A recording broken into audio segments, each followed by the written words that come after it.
Hello, I'm Solacross, and today I have for you 9 tricks for kitbashing and converting your orc boys to look absolutely fabulous. Wog!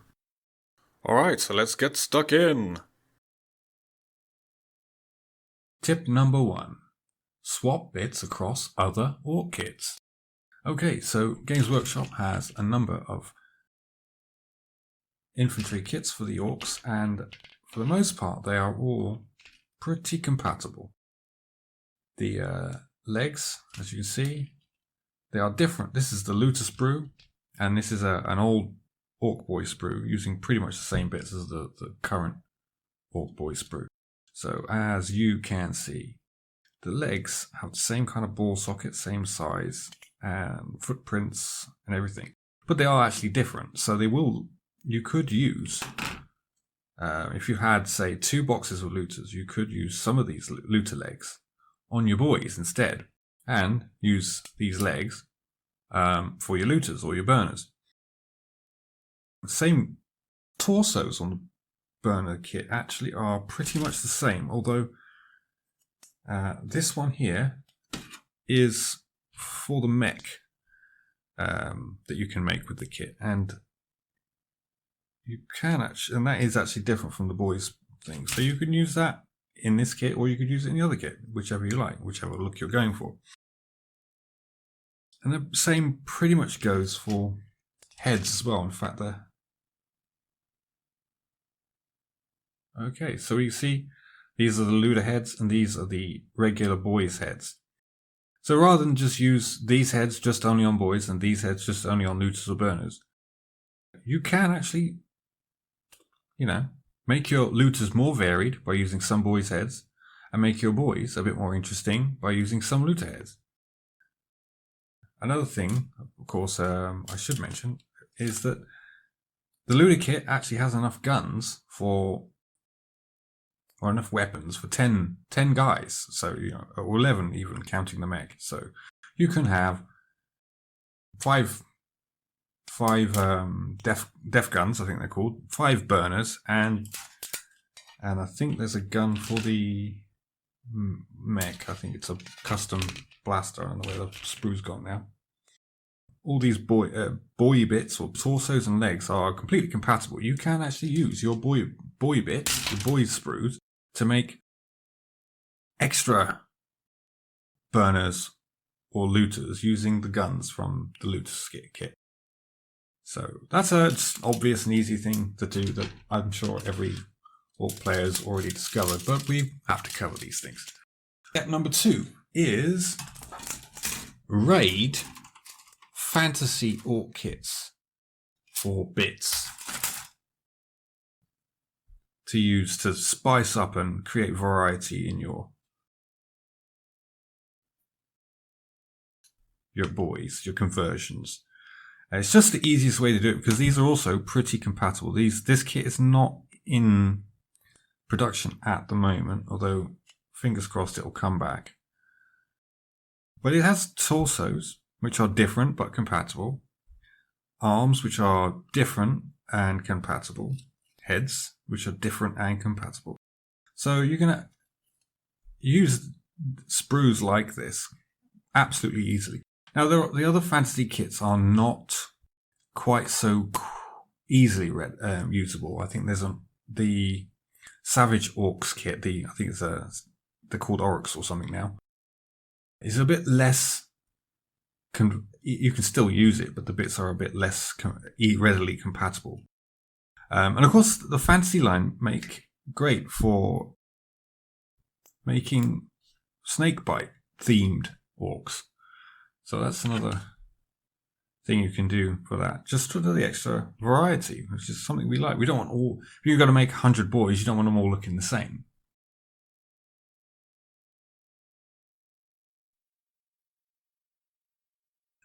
Tip number 3.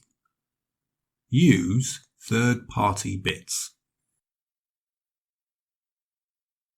Following the success of Games Workshop at selling miniatures, a number of other smaller companies have popped up to contribute supplementary lines of bits and pieces for that are explicitly compatible or meant to be compatible with Games Workshop's kits. So for extra variety, you could look at getting something from some of these companies. Notable ones would be Cromlech, Puppets of War, Max Mini, and SPLICE, yes. And what they can do for you is, it's just really just to give you extra variety in a very convenient way. I mean, most of these bits are quite easy to just drop in as a head swap or a body swap or a leg swap. So just as an example of how that all comes together, this boy here, which I did earlier, and you've probably seen already if you've seen some of my other videos, he has a body from SPLICE and a head from SPLICE, but his arms are actually plastic GW ones, and so is his gun. And I think you can see how beautifully that all comes together. Now, of course, he's bare chested, so I had to put in a bit of green stuff on the edges because resin and plastic don't glue together so easily. You have to use super glue, you can't use plastic glue. And that leaves a seam, and because his body is bare chested, I actually had to use some green stuff to fill the gaps. But otherwise, you know, they go together beautifully, and it gives you extra variety. For example, I mean, what are these lines can do for you is Games Workshop's plastic kits, that as nice as they are, they don't have infinite variety. There's only so many arms and torsos and whatnot. So, for example, you know, these are a couple of Games Workshop torsos. I'm sure if you've got an Orks kit, you've seen these. And, you know, you get sort of maybe 5 or 6 different kinds of torsos, and they all look pretty much like this. There's no bare-chested ones. So if you wanted bare-chested Orks, then you could do that, but you'd have to go to SPLICE, for example, or Cromlech to get those bits. So if you wanted, you know, boys that maybe look like Confederate soldiers, or boys that look like Afrika Korps soldiers, like these torsos are basically wearing, I don't know if you can see that, this is a Cromlech torso, and as you see, it's kind of wearing a World War II style shirt in a slightly scruffy way. There's another one here, and it just gives you a bit more variety. It also allows you to create very specific themes for your Ork boys. So you can do them as pirates. So I've actually got some pirate bits, but not on the table at the moment. Now, it has to be said, because most of these little companies are not producing in plastic, they're producing in resin, this is not necessarily a very cheap option. So, for example, I mean, I think these torsos, these Cromlech torsos, there's like 6 in a packet for like £7. So that's obviously not so very cheap compared to plastic, even with Games Workshop's big margins, big premiums slapped on top. However, you only need a few to make to add quite a bit of variety to your boys. So even just a few head swaps, extra head bits like this one, you know, can give you just a bit more interest in your Ork boys. If you check the description, there will be some links to where you can find Orky bits from these lovely companies. Tip number 4. Cut yourself some scars. Okay, so you've got a lot of bits, you've got your arms, most of them all look the same. What you could try doing to make them look a little bit more battle scarred and a bit more individual is just to cut in some scars with a X-Acto knife and just perhaps scrape it a little bit. be of course careful not to give yourself some scars on your own self, as I did earlier. But otherwise, that's quite a simple thing to do to add a little bit more of a personal touch to your orc boys. Of course, you really need to be doing it on bare skin, pretty much, and the orc boys are mostly only bare on their arms and their heads. But otherwise, it's a nice little thing you can do. Tip number 5. Thoughtful posing. Now, I kind of already covered this in another video. I'll put a link somewhere here. It's all very well just slapping your boys together like that. There you go, you got a boy. With no arms, but you got a boy. He doesn't look too interesting just like that. So, but what you can do, I mean, the orc boys have ball sockets in their waist and at their head. And that allows quite a lot of variable posing. So what you can do is just, you can give him a little bit of a lean, like that. You can have him a little bit forward or a little bit back. And you can give him a little bit of a twist as well. Yeah? And the same goes for the head. You can have his head coming off to the side a little bit, looking up, looking down, you know. With the arms, you have a little bit less room for playing about without cutting the arms. Especially with the shooter boys, they tend to all fit fairly flat against the sides, because that's not a ball socket. See, it's a flat plane which joins together there. I mean, you can vary it a little bit like this, but you don't want to go too high, because then you get your muscles looking all wrong. So although you can change it a little bit like that, you don't have that much room for variation. As we will see in a later tip, that you aren't necessarily limited by that. There are a few things we can get around that. But the thing is what you want to do with your boys is try to get them to have a natural rather than a static pose. As if they were thinking about something or looking in a certain place, so that they are looking a little bit animated. I mean, if we just go back to this boy, his head is up a little bit and his chin is pronounced, as if he's, you know, a bit defiant or something like that.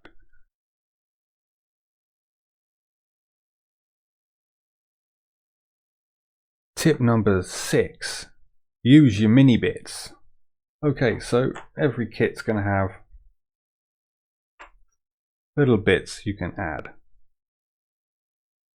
So we have little pouches, bayonets, even teeny tiny bits like this. You can use these to add a lot more interest to a model. So for example, I made that slugger a little bit more interesting, sticking that target on the end. He's got a knife there added. And while of course it makes assembly a little bit more complicated and it adds to the things you have to paint, it will make your boys just a little bit more interesting.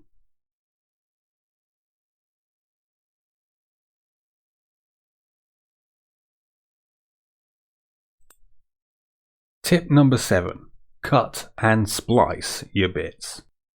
Okay, so for example, you have this arm and this gun, and it's one bit. Well, what you can do is find nice easy places where you can cut, such as here at where the glove meets bare flesh. Cut it and then glue it on a different arm, or alternatively at a slightly different angle. So for example, what I've done here is I've given this boy a side, what do they call that? Side grip style shooting thing you sometimes see in gangster movies. Very simply, all I did was cut him off at the wrist by this strap to hide the cut, and glue it back on at this different angle. So that is another thing you can do. Tip number 8. Reshape joints. Right, so just because your arms are flat, so that they attach to the body like this, don't think you are limited to that range of poses. If you wanted his arm up like this, it's absolutely possible to do that by reshaping the joint. You can do this two ways, basically cutting off some at the shoulder at an angle so that it fits to the, and the other thing is to use green stuff or modelling putty to fill in some on the opposite sides. So for example, we can make this arm come up against the side like that, a bit sort of at an upward angle, so, like this boy here. See, his arm is coming up a bit at the elbow, is a bit separated from it. And what I've done there is cut a bit from the top of the shoulder at an angle and then filled in the underneath using modelling putty or green stuff. So just to say, let's just quickly have a go at showing you what we want to do here. We could just cut this a bit, shave a bit off at an angle there at the top. It doesn't have to be too dramatic to get.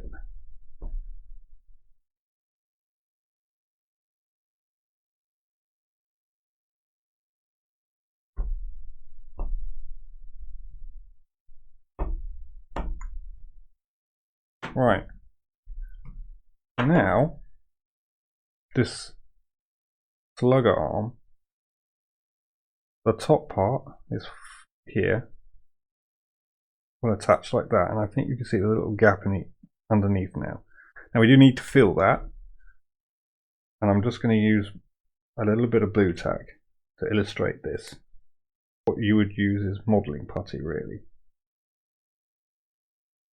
So, oh, that's not working too well. Just a little bit of modelling putty on the part there, and it just gives you a little bit more light.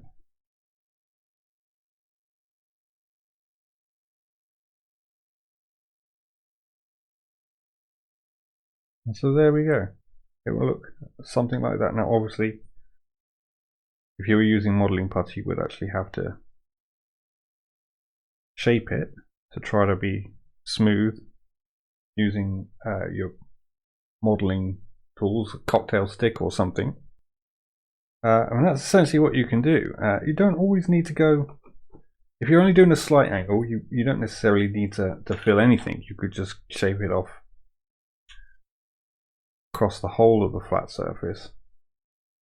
But the more exaggerated the angle you come up at, the more you're going to need to fill underneath.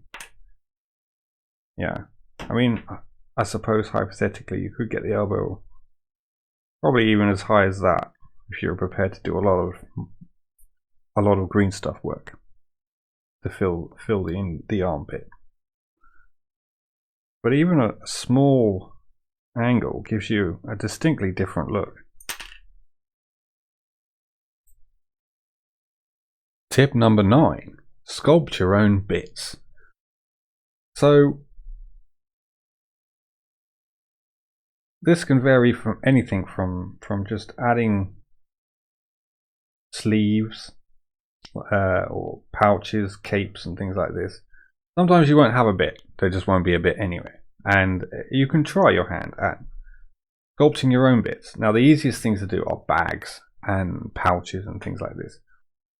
What you see here is I've added just a little bit of a t-shirt type sleeve to this bare plastic arm.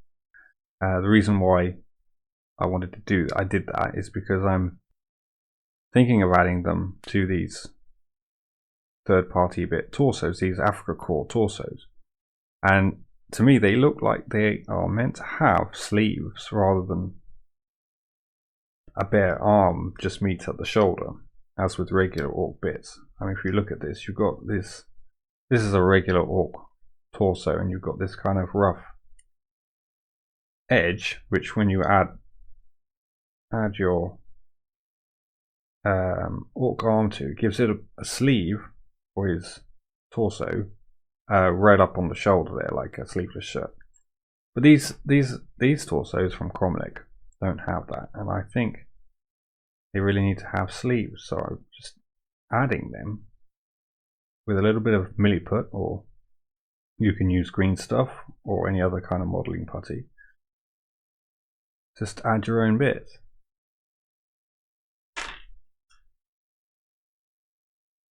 Hypothetically, you could sculpt everything, but obviously there's a lot of work, and probably not worth it in the majority of cases. And also, of course, this is probably the high end, the pinnacle of the art of conversion is to sculpt your own bits.